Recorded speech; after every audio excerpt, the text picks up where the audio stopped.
Hello friends, इस video में हम लोग प्रॉफिट प्रायर टू इनकॉर्पोरेशन ये टॉपिक के बारे में डिस्कस करेंगे।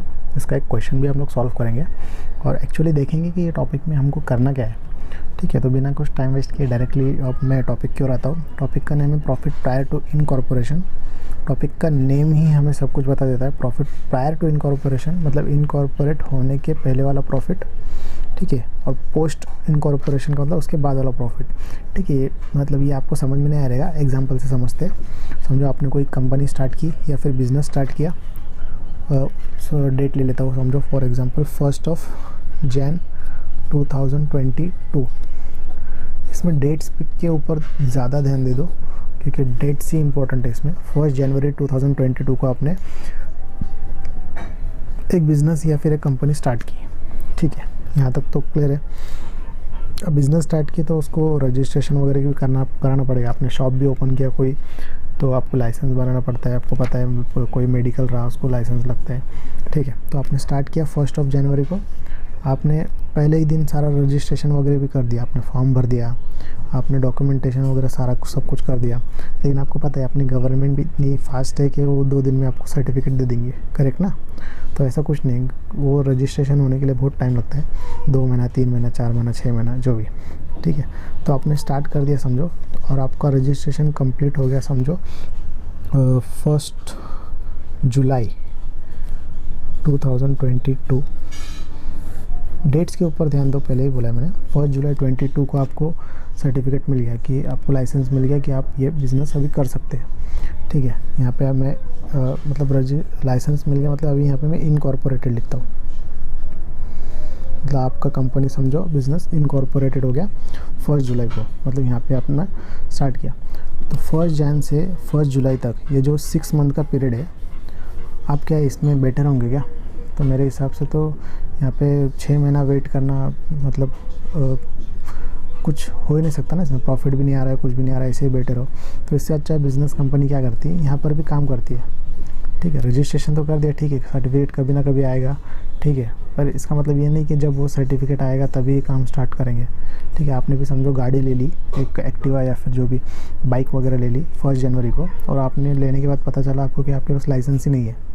तो आपने लाइसेंस के लिए अप्लाई किया, फिर वो अप्लाई करने के बाद 2-3 महीने बाद का डेट मिला आपको टेस्ट के लिए, फिर टेस्ट दिया, फिर उसके 2 महीने के बाद फिर वो लाइसेंस आता है। ठीक है, ये प्रोसेस तो आपको पता है।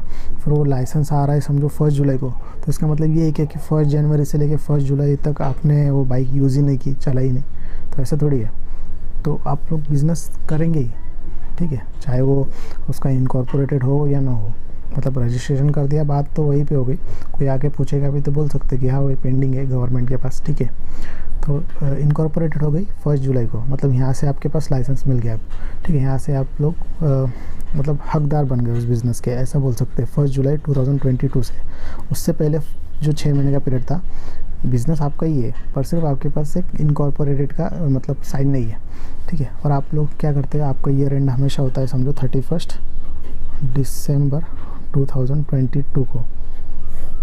ठीक है, ईयर एंड होता है, मतलब आप लोग क्या है साल के एंड में बैठ के 31 दिसंबर 2022 या फिर जो भी हर साल 31 दिसंबर को आप लोग बैठते हैं एक जगह पे, और आप लोग क्या करते हैं साल भर का प्रॉफिट कैलकुलेट करते हैं कि ये साल हमने कितना प्रॉफिट कमाया, ये साल में लॉस कितना हुआ, ये साल में हमने रेंट कितना भरा, ये साल में हमने हमारे वर्कर्स को सैलरी कितना पे किया। सारा कुछ कैलकुलेशन कब करते हो आप, ईयर के एंड में। ठीक है, तो आपको क्वेश्चन में भी यही दिया रहेगा, एक आपको प्रॉफिट एंड लॉस अकाउंट दिया रहेगा साल भर का, उसमें रेंट कितना दिया है, सैलरी कितना दिया है, एडवर्टाइजमेंट कितना किया, वो सब दिया रहेगा। प्रॉफिट एंड लॉस अकाउंट तो आपको पता है, उसमें जो जो चीज़ें आती है वो सब दिया रहेगा। आपको सिर्फ क्या करना है, आपको डिवाइडेशन करना है। मतलब फॉर एग्जांपल अभी रेंट का लिए थे तो रेंट का ही एग्जांपल लेते हैं। आपने ईयर एंड में देख रहे, यहाँ पे आप लोग कैलकुलेशन करने बैठोगे ना, तो ईयर एंड में देखने के बाद आपको पता चल रहा है कि आपने जो है 1 लाख रुपीज़ का रेंट पे किया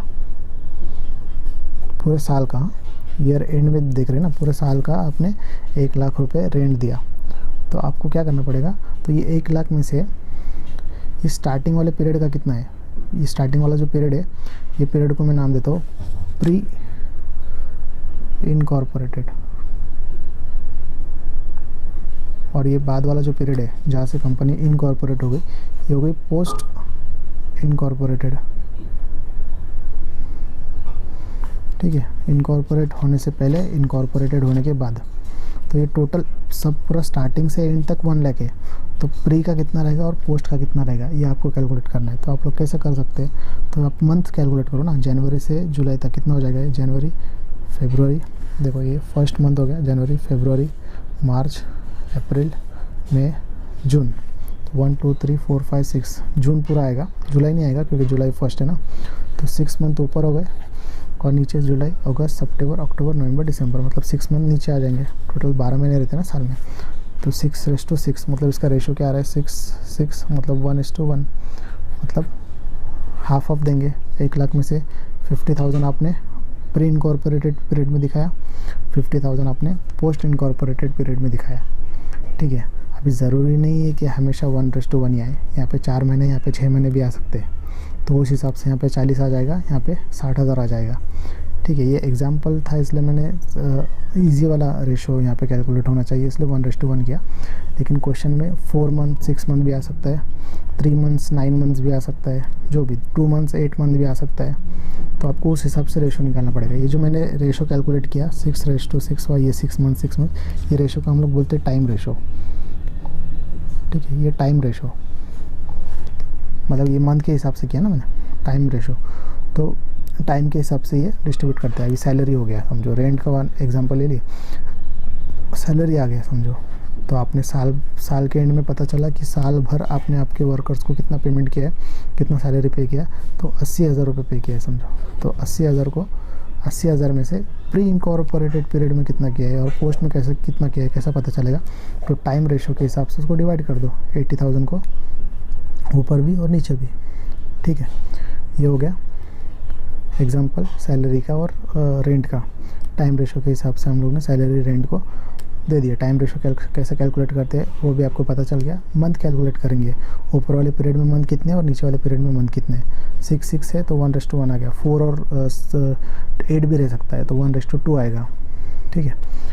जो भी अभी का समझो प्रॉफिट एंड लॉस की बात कर रहे हैं ना, तो डिस्काउंट आएगा समझो,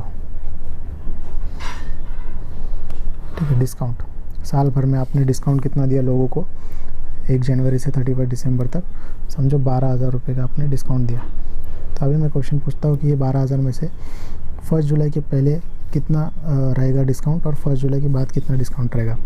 तो अभी आधे से ज़्यादा लोग बोलेंगे इधर 6,000 आएगा, इधर 6,000 आएगा, ठीक है। तो ये अभी रॉन्ग हो जाएगा, ठीक है। अब यहाँ पे सैलरी और रेंट की बात कर रहे थे तो हम लोग टाइम रेशो के हिसाब से दे रहे थे। अभी जो डिस्काउंट है, डिस्काउंट हम लोग टाइम रेशो के हिसाब से नहीं देते, तो इसको हम लोग देते सेल्स रेशो के हिसाब से, ठीक है। सेल्स रेशो के हिसाब से, सेल्स मतलब डिस्काउंट कब देंगे हम लोग, जब कोई बेचेंगे तभी डिस्काउंट देंगे ना। तो साल भर में तुम्हारा सेल कितना हुआ उसके हिसाब से ही देंगे ना।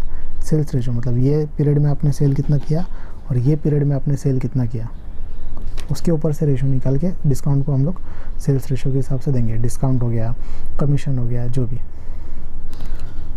ठीक है। तो आपको यही काम करना है क्वेश्चन में, सारा कुछ एक्सपेंस दिया रहेगा, आपको बस एक एक चीज़ उठाना है। आपको चेक करना पड़ेगा सिर्फ कि उसको टाइम रेशो के हिसाब से दे रहे कि सेल्स रेशो के हिसाब से दे रहे, ठीक है।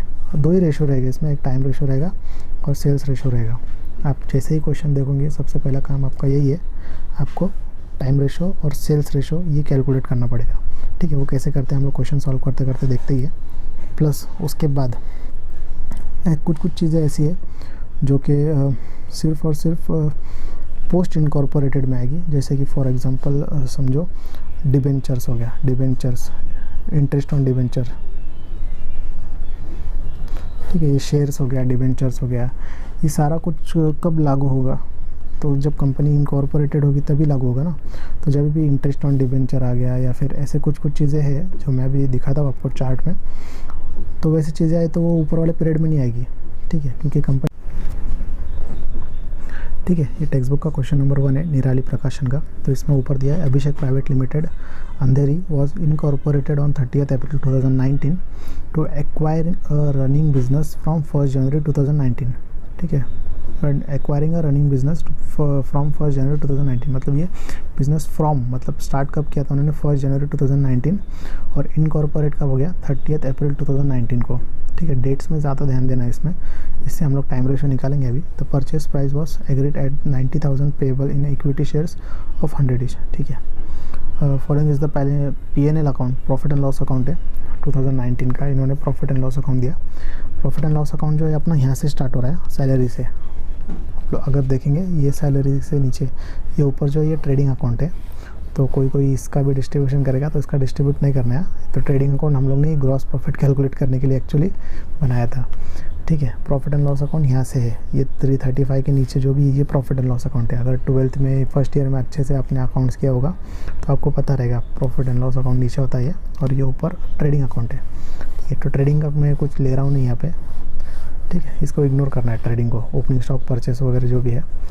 ये 90,000 ग्रॉस प्रॉफिट फिर हम लोग यहाँ पे क्रेडिट में ट्रांसफ़र करते थे। ठीक है। तो उसके लिए कैलकुलेशन किया ये सब। तो आपको सिर्फ ये नीचे वाला यूज़ है, ऊपर वाला यूज़ नहीं है। ठीक है। तो आपको ये बैलेंस शीट दिया क्वेश्चन में, इसमें डेबिट में सारे एक्सपेंसेस दिए कि साल भर में उन्होंने सैलरी कितना पे किया, बैड डेब्ट्स कितना है, डिबेंचर कितना है, डायरेक्टर फीस कितना है वगैरह वगैरह। और क्रेडिट में ग्रॉस प्रॉफिट और बैड डेब्ट दिया। ठीक है। तो क्रेडिट क्या है, इनकम है सारा, ये credit all income and gains, मतलब ये सारा प्रॉफिट है। Debit all expenses and losses, ये सारा लॉस है। ये कंपनी पे कर रहा है और ये कंपनी के पास पेमेंट आ रहा है। ठीक है। ये इनकम है और ये एक्सपेंसेस है। तो जब भी पोस्टिंग करेंगे सबसे पहले इनकम का करेंगे, उसके बाद एक्सपेंसेस का करेंगे। और इनकम में कम चीज़ें रहती है वैसे भी, तो सबसे पहले इनकम का पोस्टिंग करते जाओ जब भी, और उसके बाद फिर एक्सपेंसेस का। ठीक है। ये एक पॉइंट हो गया, इसको देखेंगे बाद में। और इसके साथ में कुछ एडजस्टमेंट भी दिए हैं, वो एडजस्टमेंट भी रीड करते हैं।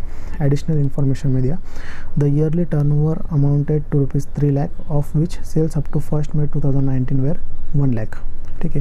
टेक्स्ट बुक में यहाँ पे 10,000 दिया है, तो प्रिंटिंग मिस्टेक है, एक्चुअली वो 1 लाख है। ठीक है। The purchase consideration was settle on 30 जून 2019। ठीक है। इसका भी क्या यूज़ है वो भी देखेंगे। बैड डेप्ट of 300 related to sales effected after incorporation and recovery of bad डेप्ट was in respect of dept return of during 2017।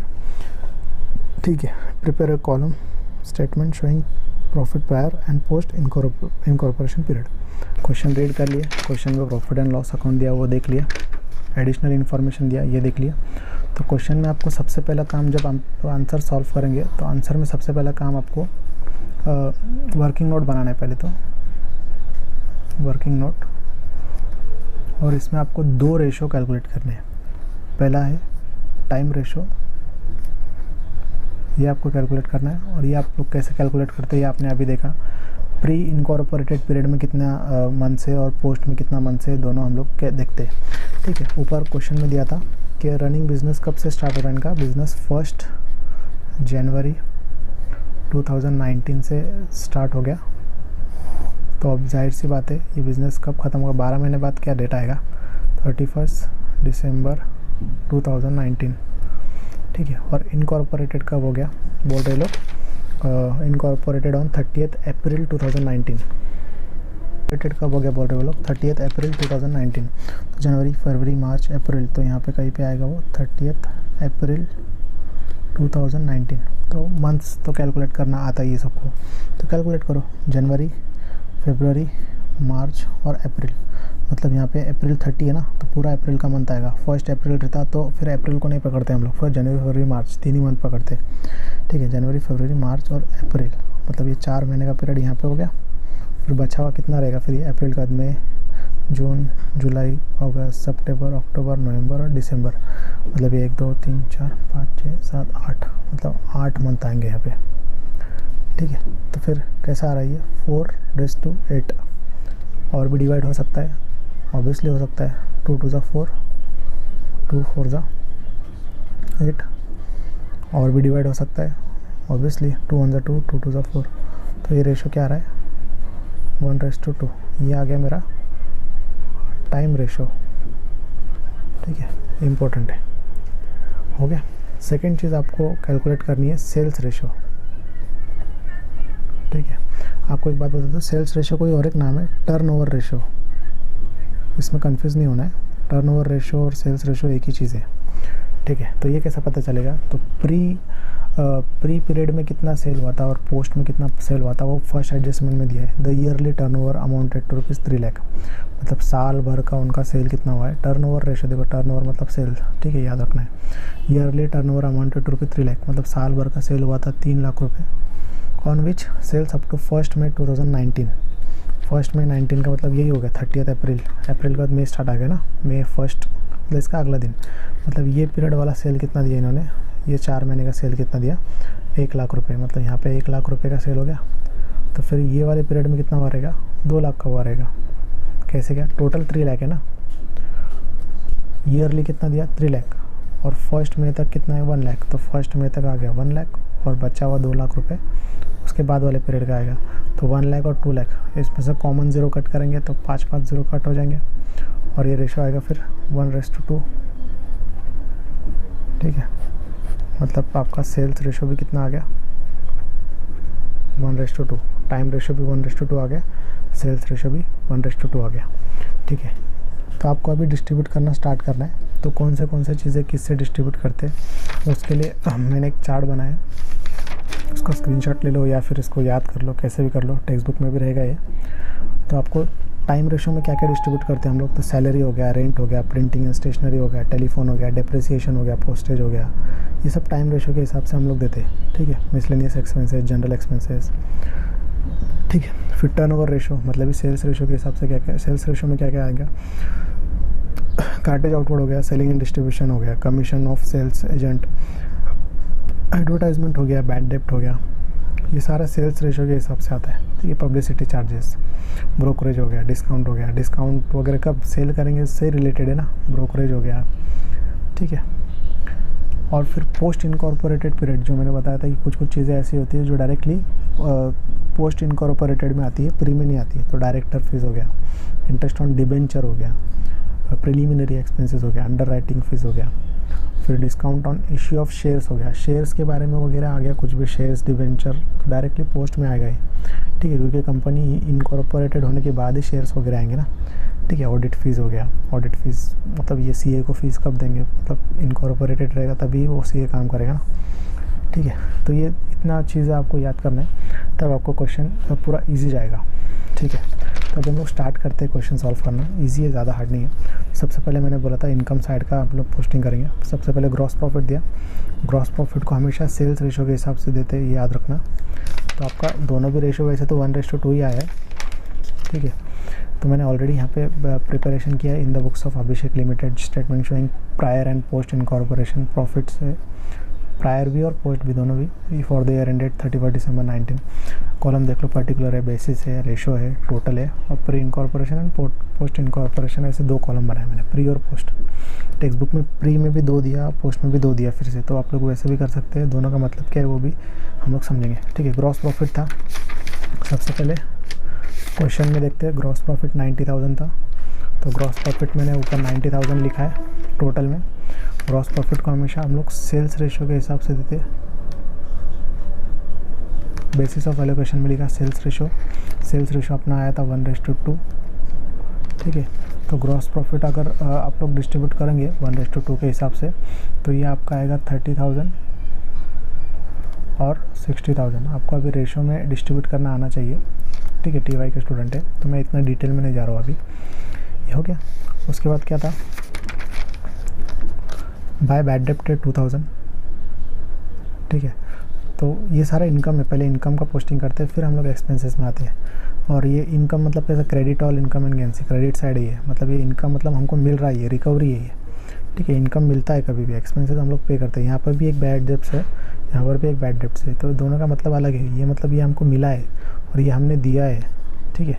Bad डेप्ट 2,000 है, तो इसको हमको डिस्ट्रीब्यूट करना है। तो बैड डेप्ट को हम लोग कैसे डिस्ट्रीब्यूट करते हैं, तो बैड डेप्ट के ऊपर एक्चुअली एक एडजस्टमेंट है, मैंने रीड किया था, टिक मार्क करना भूल गया था, तो आपको टिक मार्क करना था एक्चुअली इसमें, ठीक है। ऐसा टिक मार्क करके रख दो तो आपको याद आएगा।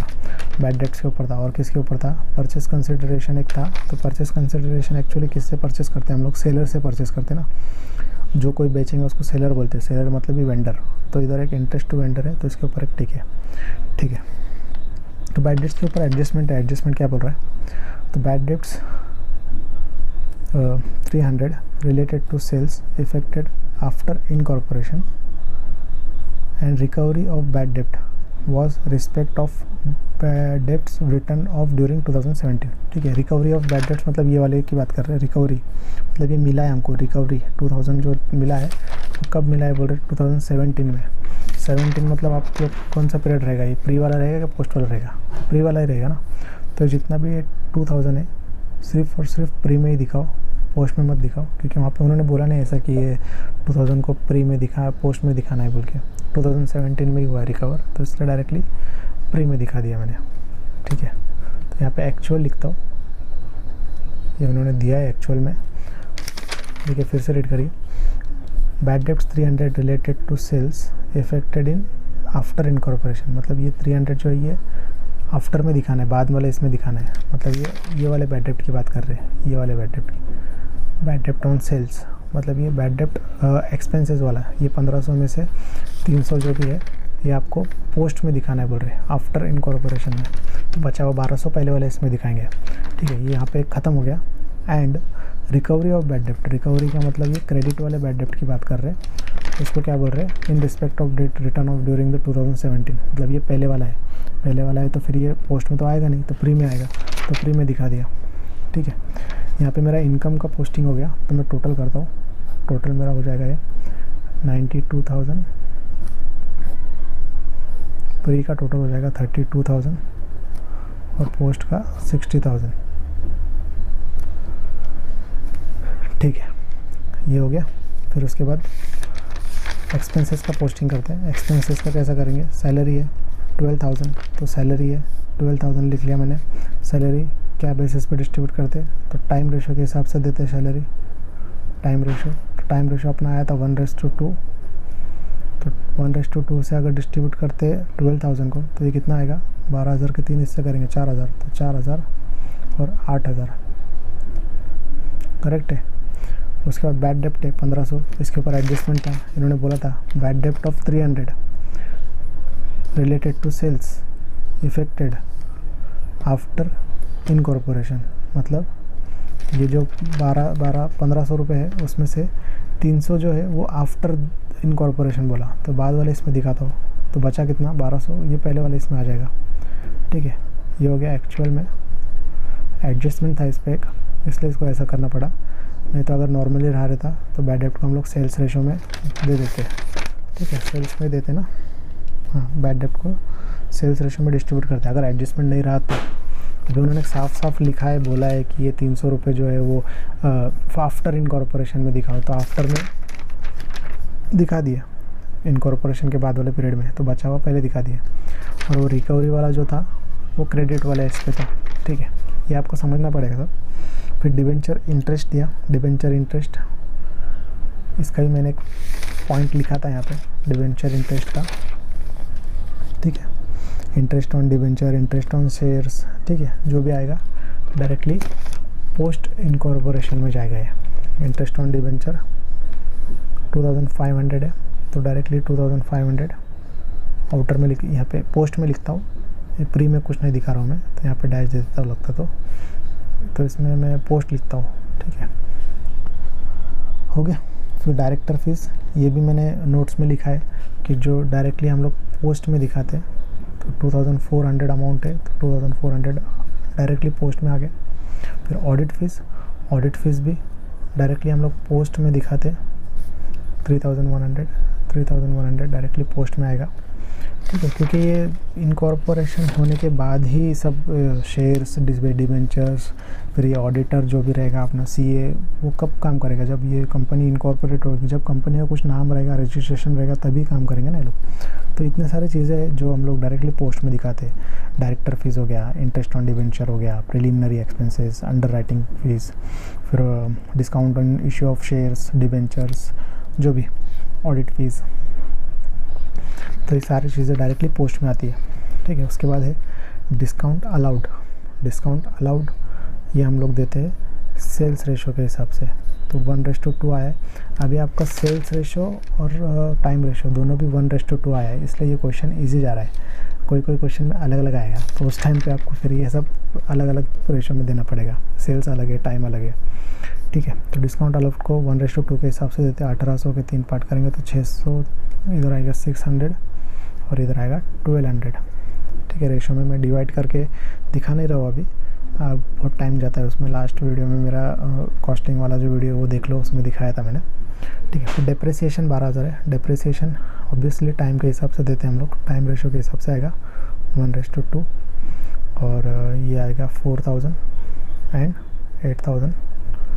Then interest to vendors. ठीक है, ये जितने भी चीज़ें हैं मैंने यहाँ से कॉपी किया है सारे, ये सारी चीज़ें मैंने वहाँ पे लिखा है। तो इंटरेस्ट टू वेंडर्स पे टिक मार्क किया है मैंने। तो टिक मार्क क्यों किया है? वेंडर्स मतलब सेलर। ठीक है, और यहाँ पे एक डेट दिया है कुछ कि the purchase consideration was settled on 30 जून 2019। तो 30 जून कहाँ पे आएगा डेट? अप्रैल के बाद मई एंड जून, मतलब यहाँ पे आएगा 30 जून। मतलब जो भी हम लोग परचेस कर रहे हैं सेलर से, वो 30 जून तक ही कर रहे हैं, उसके बाद नहीं कर रहे। 30 जून तक वो सेटल हो गया। ठीक है, तो टोटल सेल कितना है, मतलब कितना है, वेंडर्स को इंटरेस्ट कितना दे रहे हैं, सेल कर रहे हैं उस पर 1500 रुपये। टोटल 1500 है। कभी तक का? 30 जून का। 30 जून के बाद तो हम लोग कर नहीं रहे ना सेल। तो जनवरी से जून तक कितना आएगा मंथ? जनवरी, फरवरी, मार्च, अप्रैल, मई, जून, मतलब ये 6 महीने का पीरियड आएगा। तो 1500 रुपये हम लोग इंटरेस्ट दे रहे हैं। तो 1500 को 6 से डिवाइड करता हूँ मैं, ताकि एक मंथ का अमाउंट मिलेगा ना। तो 6 1 6, 6 2 12, 3 बचेगा, 6 5 30 एंड 250। मतलब 250 रुपीज़ हम लोग क्या कर रहे हैं, एक महीने का इंटरेस्ट दे रहे हैं। इंटू 6 करेंगे तो फिर ये 1500 आएगा। ठीक है, तो अपना इनकॉर्पोरेशन कब हुआ था? 30 अप्रैल को हुआ था। तो इनकॉर्पोरेटेड के बाद कितने मंथ आ रहे हैं उसमें? अप्रैल के बाद मई और जून, ये 2 मंथ आ रहे हैं ना इसमें, और उसके पहले 4 मंथ आ रहे हैं। ठीक है, क्योंकि परचेस कंसिडरेशन यहाँ पे ख़त्म हो गया 30 जून को। तो आपको यही देखना है कि इसमें से प्री में कितने मंथ आ रहे हैं। 4 मंथ प्री के हैं और 2 मंथ पोस्ट के हैं। ठीक है, तो 250 रुपये एक महीने का है। तो 4 महीने का कितना हो जाएगा? 1000, और 2 महीने का कितना हो जाएगा? 500 रुपये।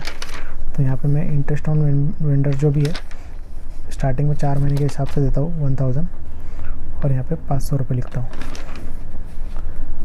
ठीक है, ये आ गया एक्चुअल। ठीक है, क्या हो गया यहाँ पे? तो 30 अप्रैल तक का अपना इनकॉर्पोरेटेड पीरियड था। यहाँ पे कंपनी इनकॉर्पोरेटेड हो गई, और परचेस कंसिडरेशन कब सेटल हो गया? 30 जून को। ठीक है, तो 1 जनवरी से 30 जून 6 मंथ का पीरियड है। उसमें से प्री इनकॉर्पोरेटेड कितना आ रहा है? 4 मंथ, और 2 मंथ जो है वो पोस्ट में आ रहा है। तो एक महीने का मैंने कैलकुलेट किया, 250 आ गया। तो 4 महीने का 1000, और 2 महीने का ये पोस्ट में आएगा ना, 30 के बाद आ रहा है, मतलब ये 2 महीना पोस्ट में आएगा। तो 500 रुपये पोस्ट में आ गया। ठीक है, नेक्स्ट क्या दिया? जनरल एक्सपेंसेस 2400 है, और जनरल एक्सपेंसेस को हम लोग किस रेशो में देते हैं? तो टाइम रेशो में देते हैं हम लोग। एक बार चेक करता हूँ मैं भी, टाइम रेशो में जनरल एक्सपेंसेस है। ठीक है, तो टाइम रेशो के हिसाब से 1:2 के हिसाब से दे देते 2400 को। तो कितना आएगा? 8 3 24 ना, तो 800 और ये 1600, करेक्ट है। फिर पब्लिसिटी चार्जेस है। पब्लिसिटी चार्जेस का मतलब ये एक तरीके का सेलिंग है, मतलब एडवर्टाइजमेंट है। पब्लिसिटी का एडवर्टाइजमेंट ही करते हैं ना हम लोग। देखो यहाँ पे सेल्स रेशो, एडवर्टाइजमेंट है, इधर पब्लिसिटी चार्जेस भी है। तो सेल्स रेशो से आएगा। अब ठीक है, दोनों रेशो सेम है तो आंसर एक ही आ रहा है वैसे तो, लेकिन अलग अलग क्वेश्चन में अलग अलग रेशो आएगा। तो आपको उतना याद रखना है। ये सिर्फ एक आइडिया दिया मैंने कि इसको करते कैसे है सॉल्व। प्रिंटिंग एंड स्टेशनरी दिया, इसके बाद printing and stationery time ratio के हिसाब से देते हैं हम लोग। अगेन 1:2, तो 4800 है। 4800 को 1:2 के हिसाब से दे दो, कितना आएगा? 16 2 32 एंड 16 3 48। ठीक है, तो 1600 एंड यहाँ पे आएगा 3200 हो गया। उसके बाद लास्ट में दिया commission to travelling salesman. Salesman नाम में ही ये सेल्समैन, तो सेल्स रेशो से देंगे इसको 1:2 से। तो कितना आएगा ये? 3 हिस्से करेंगे तो 2000 और 4000। ठीक है, उसके बाद क्या करना है? इसका टोटल करते हैं हम लोग।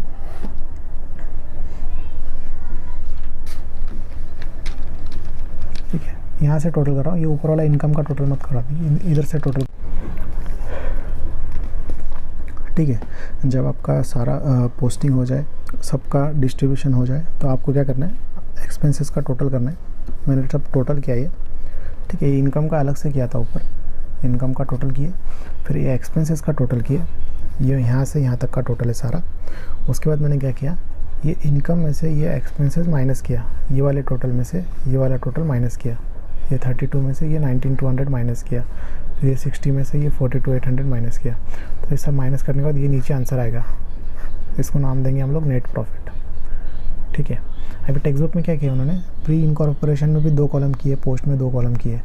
तो 2 कॉलम में से उन्होंने एक कॉलम में एक्सपेंसेस दिखाए, एक में इनकम दिखाए। तो आप लोग ऐसा एक में दिखा के डायरेक्टली भी कर सकते हैं, या फिर अलग अलग भी कर सकते हैं। ठीक है, वो अलग अलग बना के मतलब तो है नहीं वैसे, पर ठीक है, आपको अगर वैसे जमता है तो वैसे करो, या फिर एक में जमता है तो एक में करो। मार्क्स तो दोनों के, आंसर तो वही आएगा 30 और ये 12,000 और 17,200 जो भी आंसर आया। टेक्स्ट बुक में एक बार चेक कर लो, आंसर यही रहेगा। और प्री इनकॉर्पोरेशन में जो भी आया तुम्हारा नेट प्रॉफिट, उसको हम लोग कैपिटल बोलते हैं और इसको रेवेन्यू बोलते हैं, नेक्स्ट वाला। ठीक है, तो इतना सिंपल सा क्वेश्चन है, ज़्यादा हार्ड नहीं है। बस आपको एक एक चीज़ें को, आपको टाइम रेशो और सेल्स रेशो, ये दोनों कैलकुलेशन आना चाहिए बराबर से, और पोस्ट में कौन कौन सा चीज़ें आती है वो आना चाहिए। ठीक है, तो उसके लिए एक टेबल मैंने ऑलरेडी दिया है, वो याद कर लो। और उसके बाद मेरे ख्याल से इसके बाहर से तो नहीं आ सकता एग्ज़ाम में, पर ठीक है, फिर भी आप लोग टेक्स्ट बुक में देख लो कुछ डिफ़िकल्टीज़ है क्या। ठीक है, थैंक यू।